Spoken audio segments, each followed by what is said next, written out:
Deux équipes de prestige. Le champion en titre, évidemment, les Patriots, et deux équipes qui sont les plus titrées de l'histoire de la NFL avec 6 couronnes chacune. Ce sont les Steelers et les Patriots. Deux équipes qui entament la saison en espérant donc devenir l'équipe la plus titrée de la NFL. Deux équipes très complètes, deux équipes avec beaucoup de très bons joueurs. Grégory, les Patriots semblent avoir l'effectif le plus complet, mais il va falloir rester très attentif, notamment face à une bonne défense menée par TJ Watt, Cameron Hayward, Stephen Tuitt, Joe Hayden et le rookie Devin Bush. Est-ce que cette défense de Pittsburgh peut bousculer New England pour sa rentrée en matière ? On sait que les Patriots parfois ont besoin d'un petit peu de rodage, ils jouent surtout pour le mois de janvier. Tu as dit pas mal de choses, mine de rien. C'est vrai que cette équipe des Patriots, ça reste globalement complète.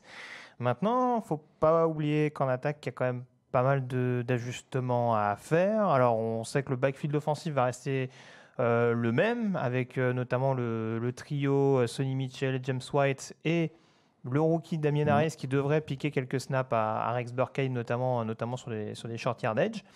Après, il y a plus d'interrogations sur les cibles. Les receveurs, on sait également que leur rookie, leur premier tour de la dernière draft, N'Keal Harry, finalement s'est blessé au dernier moment. Petite surprise, oui, un peu finalement. Voilà, donc il va falloir réajuster un petit peu le tir pour trouver un bon numéro 2 avec Julian en compagnie de Julian Edelman. Bon, après, Josh Gordon, c'est potentiel, mais on ne sait pas où il en est aujourd'hui. Ça fait partie de ces interrogations, en effet. Et Demarius Thomas a fait une bonne fin de pré-saison, il a été coupé, il a été repris. C'est ça. Interrogation au poste de tight end, forcément pour savoir qui va prendre la relève de Rob Gronkowski. Alors voilà, là c'est peut-être le gros point. On a Matt Lacoste, pas Lacrosse, et Ryan Izzo qui sont aujourd'hui les deux premiers sur la depth chart. Donc ça fait pas lourd. Ça fait quand même très très peu lourd. On est d'accord. Je pense que ça coïncide surtout. Enfin, ça indique, on dirait en amont, que le jeu va sans doute être un peu écarté également côté Patriots, qu'on va avant tout jouer sur la vitesse avant de jouer. Un peu sur le côté, le fait de vouloir absolument trouver les tight ends comme c'était le cas ces derniers mois, puisqu'en l'occurrence, les ISO sont plutôt des profils de bloqueurs. Et puis il y a la ligne offensive également pour terminer sur ces quelques interrogations. Alors certes le coach Scarnecchia est toujours là, mais il y a bien entendu Trent Brown qu'il va falloir remplacer, par Isaiah Wynn qui revient d'une année blanche pour cause de blessure.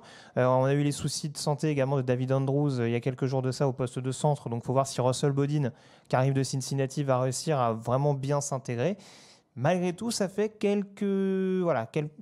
pour réussir à protéger efficacement Tom Brady, pour réussir à ouvrir les brèches à ce jeu au sol hyper sollicité depuis l'année passée, ça fait quand même quelques points à améliorer contre tu citais quelques joueurs, des Cameron Hayward, des Javon Hargrave notamment sur la ligne défensive, et puis bien entendu TJ Watt ou Devin Bush sur le deuxième rideau. Elle est quand même plutôt complète à tous les niveaux, cette défense de Pittsburgh. Oui. Puis il n'y a pas d'énormes points faibles. Non, mais comme souvent, j'ai envie de te dire, l'année dernière, le gros souci, c'était aussi le coaching, parce que déjà la défense était assez complète. Après, il y a des petits points d'interrogation sur les postes d'inside linebacker et de safety, peut-être un peu plus de consistance, de sérieux, de motivation du début à la fin à trouver.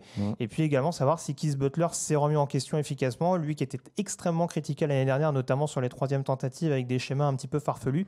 Contre les Patriots et Josh McDaniels, généralement ce genre de choses, ça pardonne pas. Alors en un mot, est-ce que c'est important, toutes les questions sur les cibles des Patriots, quand finalement on peut peut-être se dire que le point focal de l'attaque, ce sera finalement le jeu au sol, tu l'as dit, il y a Sonny Mitchell, il y a James White, il y a Damien Harris, il y a Rex Burkhead, il y a James Devlin, il y a Brandon Bolden, aujourd'hui il y a tout ça dans l'effectif au moment où on parle, donc ça va matraquer au sol.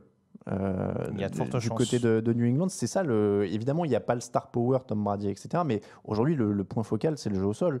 Donc, est-ce que ça mitige pas un peu les problèmes de cible ? Moi, c'est pour ça que j'insisterai vraiment sur la question du coaching du côté de Pittsburgh. Parce qu'en effet, je pense malgré tout, commençant un petit peu à connaître McDaniels et les Patriots, je pense qu'on va essayer de les amener justement sur le jeu au sol et qu'après, on va rester sur ce jeu un petit peu en screen, ce jeu un petit peu plus écarté, encore une fois sur de la prise de vitesse et de la prise d'espace grâce au bloc. Et il y a des receveurs qui font pas milliards par saison, mais qui en tout cas sont capables d'aller au charbon pour permettre justement aux joueurs derrière eux d'engranger les yards. Donc c'est là-dessus où je pense qu'il va quand même falloir être focus et on va dire rester concentré sur différents aspects du jeu parce que encore une fois ça peut être problématique. Je me rappelle d'un Pat Steelers, alors je ne sais pas si c'était l'année dernière ou l'année d'avant, mais où là aussi on s'attendait vraiment à un gros duel et où le backfield défensif des Steelers notamment avait pris l'eau à cause de ça, donc à surveiller. De l'autre côté, l'opposition attaque des Steelers, défense des Patriots, manque pas d'intrigue non plus. Là aussi, ça va être très intéressant. On est dans l'après Antonio Brown d'un côté, l'après Trey Flowers de l'autre. C'est pas du tout le même style, c'est pas du tout les mêmes choses. On a une défense des Patriots qui quand même a longtemps travaillé dans la continuité. Il y a un cerveau défensif à la tête de l'équipe, donc ça peut être vu comme ça. Et l'après Antonio Brown, finalement, Ben Roethlisberger sort de sa première saison à 5 milliards en carrière. Au cours de sa carrière, il a perdu Hines Ward, il a perdu Santonio Holmes.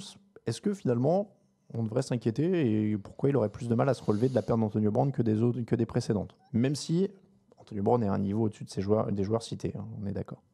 Oui, après, là, pour le coup, de ce qu'on a vu de Juju Smith-Schuster, qui était, sauf erreur de ma part, le receveur le plus productif des Steelers l'année passée, la question, c'est de savoir s'ils vont avoir un numéro 2 suffisamment efficace pour avoir regardé leur escouade.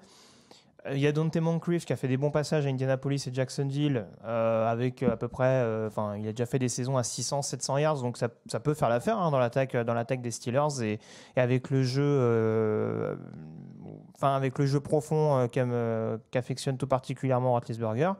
Après, il y a d'autres joueurs, Deontay Johnson, le rookie également, qui sera surveillé de près.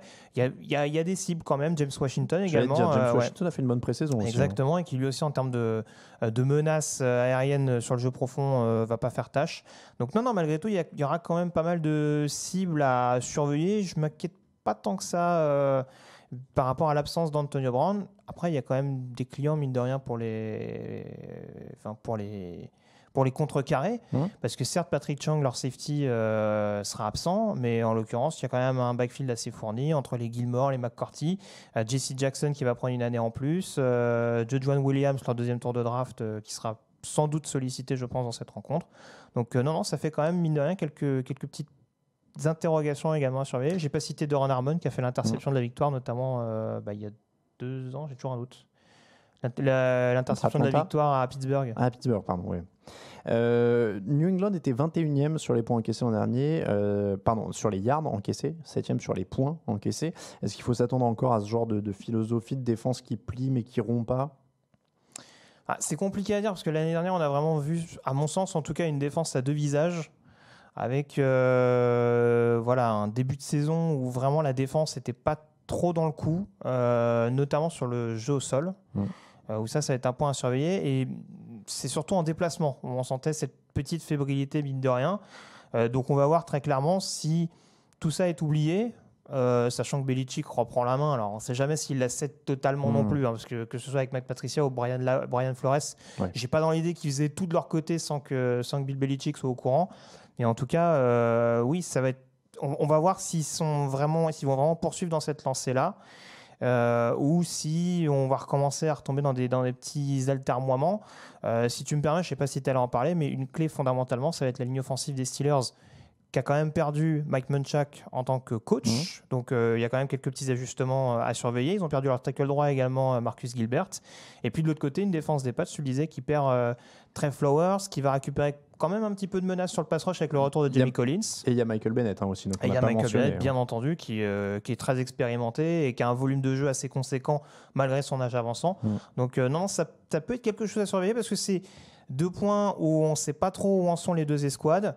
Et là, pour le coup, je pense que l'escouade qui prendra le dessus sur l'autre, ça peut avoir clairement une indication sur le vainqueur final. Ça va être quand même très très intéressant. Je vais te demander ton pronostic. Et honnêtement, je trouve pas ça si évident que ça. Surtout quand on sait, en général, encore une fois, c'est pas pour remettre en cause New England sur le long terme de la saison, mais des fois, au début de l'année, ils en lâchent 1 ou 2 et c'est le moment où on les enterre. Cette année, je préfère prévoir qu'ils vont en lâcher 1 ou 2 et ne pas les enterrer. Tu vois, donc je trouve qu'il est difficile à pronostiquer. Je vais prendre les Patriots parce que c'est leur match d'ouverture et que c'est le champion en titre. Ils ont gagné 4 des 5 derniers matchs contre Pittsburgh. Par contre, ils ont perdu le dernier. C'était au mois de décembre dernier, 17-10.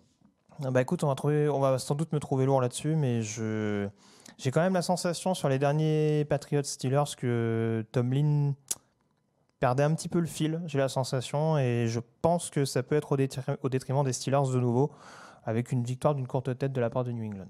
Patriots, le premier pronostic de la saison est tombé. Et très original. T'as vu un peu? Et il est original. Les autres pronostics, c'est maintenant.